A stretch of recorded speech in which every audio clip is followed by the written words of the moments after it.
નમસ્કાર, હું આદર્શ છું. વેલકમ ટુ આદર્શ education society.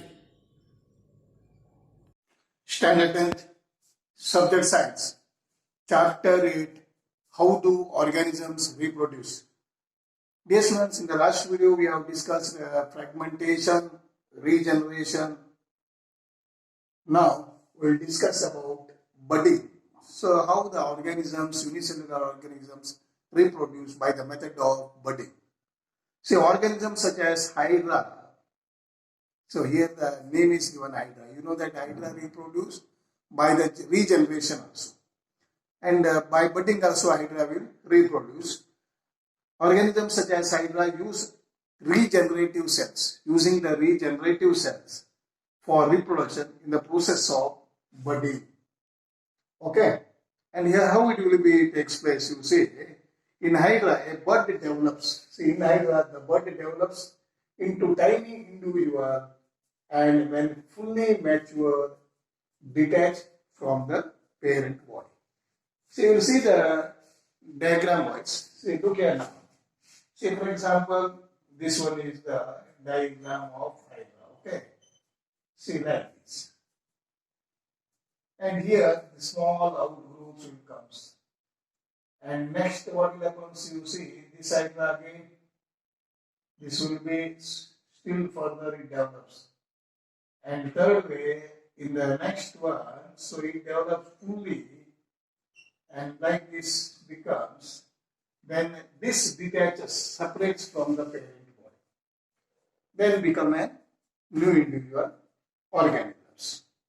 In this we are calling tentacles we are saying. So what you are saying, this type of it is calling tentacles.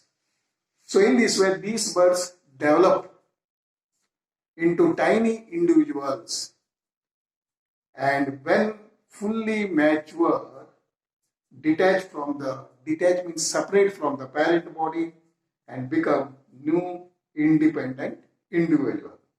So this is about the budding. Now next one is vegetative propagation. So what do you mean by vegetative propagation means what? See, vegetative propagation, you know that this is a plant now. See, look here, this is the plant. So you know that this is a leaf and this one is a flower. Okay, this is the stem part. So you know that these roots, stem, leaf.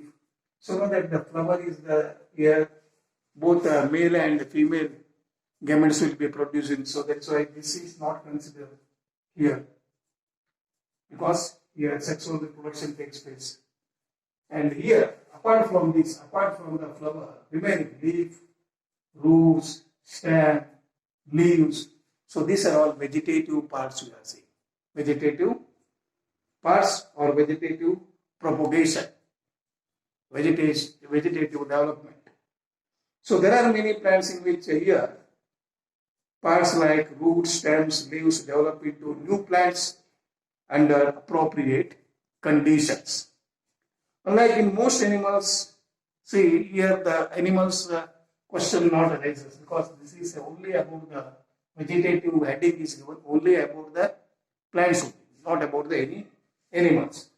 Plants can indeed such a mode of reproduction. This property of vegetative reproduction is used in methods such as layering. So here the type of method will be there, layering, cutting, and grafting. Yes, before that you will see that cutting. Cutting where it will be there. You see the cutting, for example, you see a rose plant. In the rose plant, just simply you cut the part. Okay, simply you cut the part and put it, so then it becomes another plant. So layering means what? In layering, you know that in layering method will be, see some of the plants shows layering method. See for example, here this one comes like this and here soil it covers and here it will be roots comes. So this is layering. Layering are of two types also. Two types. Air layering and mound layering. Okay, mound layering also comes. Jasmine shows mound layering, mango shows air layering. So like this. Okay. And next one is, you know, that grafting. Grafting means, for example, any desirable plants here, roots will be there. And this one, this part, and another part.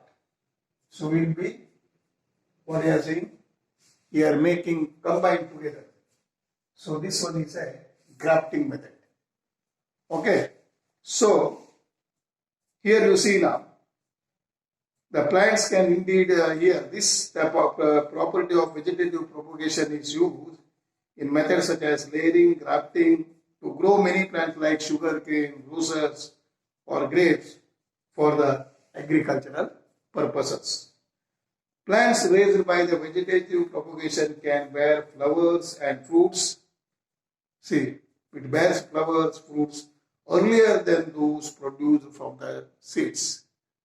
See, here advantage what is there? See, whatever the plants grown from the seeds, compared to this gives earlier flowers and earlier fruits. So this is a advantage of the vegetative propagation by this method.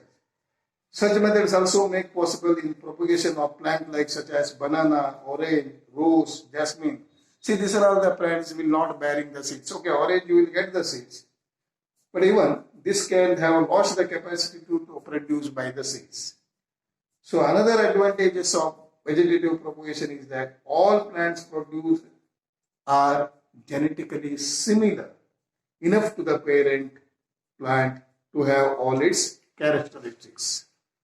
Okay. Now, here you see that similarly birds produce in the notches along the leaf. See, leaf margin of bryophyllum. So sometimes asking the question in bryophyllum how the reproduction takes place. You know that birds produce in the notches, so by the vegetative propagation along the leaf margins, bryophyllum fall on the soil and develops into new plants. So leaf of bryophyllum with the help of birds. Okay, this is about the which one? The propagation of the vegetative. See, what is the, now we'll see that what is the mean here advantages of the vegetative propagation what? So in many plants, roots, stems, leaves, these are all developed into new plants under appropriate condition. So such a mode of reproduction is called as vegetative propagation. So advantages which what? Vegetative propagation is used in the layering as well as grafting as well as cutting to grow many plants like sugarcane, roses, grapes, okay, for the agricultural purposes. So plants raised by the vegetative propagation can bear flowers and fruits earlier than those produced from the seeds. So what is the main advantages here, dear students? The plants raised by the vegetative propagation can bear flowers and fruits earlier than those produced from the seeds. And another important advantages is what? So another important advantages is the plants that have lost the capacity to produce seeds. See, which plants that have lost the capacity to produce the seeds can also produce by the method of vegetative propagations like banana, orange, rose, jasmine. Okay, these are the examples given. So this one is okay.